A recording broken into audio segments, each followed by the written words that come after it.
Part 1. Understanding HokBen's business model. Let us begin by looking at why HokBen is a useful business case. HokBen is not simply a Japanese fast food brand operating in Indonesia.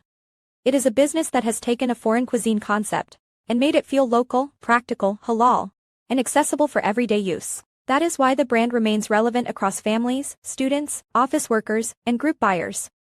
The first point to understand is the business model itself. HokBen operates as a quick-service restaurant built around Japanese-inspired food adapted to Indonesian tastes. Its revenue does not come from one narrow format. Instead, the company earns through dine-in meals, takeaway purchases, delivery orders, catering, family bundles, and repeat consumption supported by familiarity and convenience.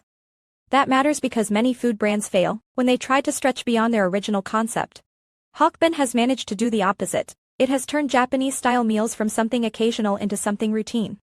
Customers do not have to think of it as premium dining or a niche cuisine. They can treat it as a reliable lunch option, a family dinner choice, or a practical solution for office events. From a business model canvas perspective, this tells us that HokBen is competing through system design rather than product novelty alone. The food matters, but the real strength comes from how localization, halal trust, affordability, and convenience are combined into one operating model. A practical example helps here. A family visiting a mall may choose HokBen because the menu feels safe, familiar, and suitable for both adults and children. On another day, an office team may use the same brand because it is fast, easy to order, and workable for group meals. The format changes, but the business logic still holds.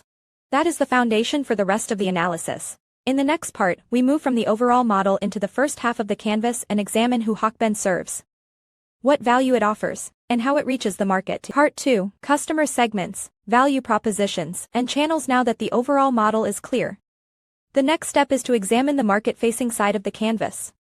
This means understanding who HokBen serves, why customers choose it, and how the brand turns demand into transactions.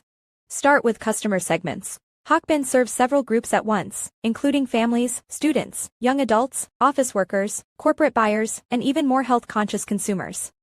This is important because the company is not dependent on one single type of buyer.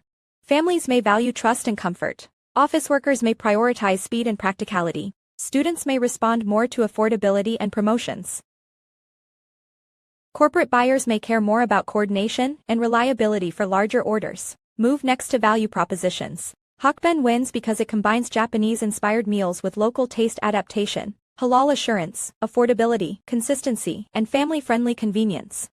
That combination reduces customer uncertainty. People do not have to wonder whether the taste will feel too foreign, whether the food is halal, or whether the purchase will be inconvenient. The brand simplifies the decision. Then consider channels. HokBen uses dine-in outlets, takeaway, delivery platforms, catering access, and promotional media to remain visible and easy to buy. In food service, convenience is not a support feature. It is part of the product. If customers want a meal quickly, the availability of the right channel directly affects whether the value proposition actually works. A simple example shows how these three blocks connect. An office worker who needs lunch fast becomes a relevant customer segment. The practical halal, familiar meal becomes the value proposition. Delivery or takeaway becomes the channel that converts the need into a sale. Without alignment across those three blocks, the business would lose efficiency and relevance. This is why the front end of the canvas matters so much. HokBen is not just serving many people. It is matching different demand situations with the right offer and the right route to market. With that market-facing layer in place, we can now go deeper into how HokBen keeps customers coming back and how it turns demand into repeatable revenue. Part 3. Customer relationships and revenue streams. Once customers have tried the brand, the next challenge is retention and monetization. This is where customer relationships and revenue streams become especially important. Begin with customer relationships. In restaurant businesses, loyalty usually comes less from formal membership mechanics alone and more from habit, trust, and ease of repeat choice. HokBen benefits from a long-standing reputation, recognizable menu formats, family-friendly dining, promotional campaigns, and growing digital engagement. Customers often come back because they already know what to expect. That familiarity lowers decision friction. This point is commercially significant. A brand that becomes part of everyday routine is stronger than a brand that depends only on novelty. HokBen does not need to reinvent itself every time a customer is hungry. It needs to remain dependable, visible, and easy to buy again. Then look at revenue streams. HokBen generates income not only from dine-in sales, but also from takeaway, delivery, catering, and bundled meal purchases. This gives the business a broader revenue base than a traditional dine-in operator. Different situations create different transaction types. Family dining may drive larger dine-in baskets. Busy individuals may prefer takeaway. Office meetings may generate catering orders. Promotions may lift basket size through combos and add-ons.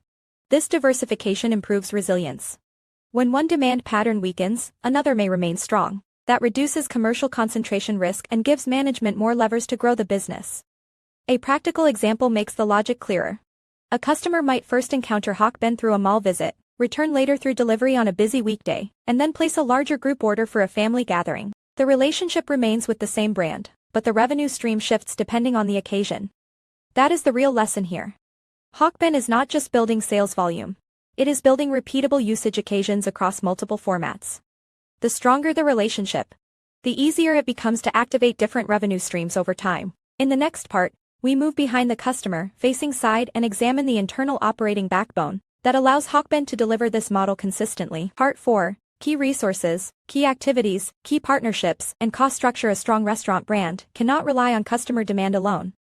It also needs the internal capability to deliver the promise repeatedly. This is where key resources, key activities, key partnerships, and cost structure come together. Start with key resources. HokBen relies on brand equity, a trained workforce, a coordinated supply chain, a physical restaurant network, and digital ordering systems. These resources are valuable because they support trust, consistency, and scale. Brand strength encourages trial and repeat purchase. Supply chain discipline protects food quality. Trained staff improve service delivery. Outlet presence increases accessibility. Next come key activities. HokBen must execute food preparation, menu development, supply management, marketing, and staff training at a consistently high level. In restaurants, daily execution is strategy in action. A brand promise only matters if it is delivered through speed, quality, and reliability on the ground. Key partnerships extend that capability. Ingredient suppliers, delivery partners, mall operators, payment providers, and logistics partners all shape the final customer experience. If any one part underperforms, the customer often blames the brand rather than the partner. That is why partnerships are not peripheral. They are part of the operating system. Then we arrive at cost structure. HokBen must manage ingredients, packaging, labor, rent, utilities, marketing, technology, and logistics without weakening affordability or service quality. This is one of the hardest balancing acts in food service. Customers want practical prices, but they also expect good quality, reliable service, and convenient ordering options. A helpful example is delivery. Customers enjoy the convenience, but delivery also adds fulfillment complexity, platform dependence, packaging cost, and timing pressure. So management must protect convenience while still maintaining healthy economics. This section shows a central business lesson. HokBen's market promise works only because its back-end model is disciplined enough to support it. Without that operating backbone, the front-end value proposition would quickly lose credibility. That sets up the final part where we connect the business model with the value proposition canvas and translate the full analysis into competitive insight and practical recommendations. Part 5. Value proposition canvas, competitive advantage, risks, and strategic direction. In this final part, we bring the analysis together by focusing on fit. The value proposition canvas helps explain how HokBen connects what customers need with what the company actually delivers. Start with the customer profile. Customers want affordable, halal, convenient meals for individuals, families, work teams, and events. They also face pains such as rising prices, inconsistent taste elsewhere, uncertainty around halal status, limited healthy options, and time pressure when making meal decisions. At the same time, they want gains such as reliable flavor, easy ordering, familiar menu choices, and a family-friendly experience. Now look at the value map. HokBen responds through products and services such as bento meals, rice dishes, takeaway, delivery, and catering. It relieves pain through halal assurance, standardized preparation, practical pricing, familiar menu structures, and multiple channels. It creates gains through localized Japanese meals, dependable quality, family-friendly combinations, and accessible formats. The fit happens when those two sides align. A customer who wants a low-risk meal for a family gathering finds a familiar halal, convenient brand. A worker who needs a quick lunch gets a practical menu through an easy channel. A group buyer looking for catering sees bundles and ordering formats that reduce friction. This fit explains HokBen's competitive strengths. The brand benefits from halal trust, long operating history, localized menu design, a broad channel mix, and standardized systems. At the same time, it still faces risks from cost inflation, stronger competition, changing health preferences, delivery dependence, and sustainability expectations. That leads to the strategic recommendations. HokBen should keep improving healthier menu options, strengthen digital ordering and loyalty tools, manage channels as distinct growth levers, continue investing in service consistency, and review sustainability opportunities in packaging, sourcing, and waste. The final takeaway is straightforward. HokBen succeeds not because it offers Japanese-style food alone, but because it combines trust, familiarity, accessibility, and operational discipline into one coordinated model. That is why it remains relevant, scalable, and strategically interesting. From here, the most useful next discussion is not whether the model works, but how far HokBen can evolve it while preserving the core strength that made the brand successful in the first place.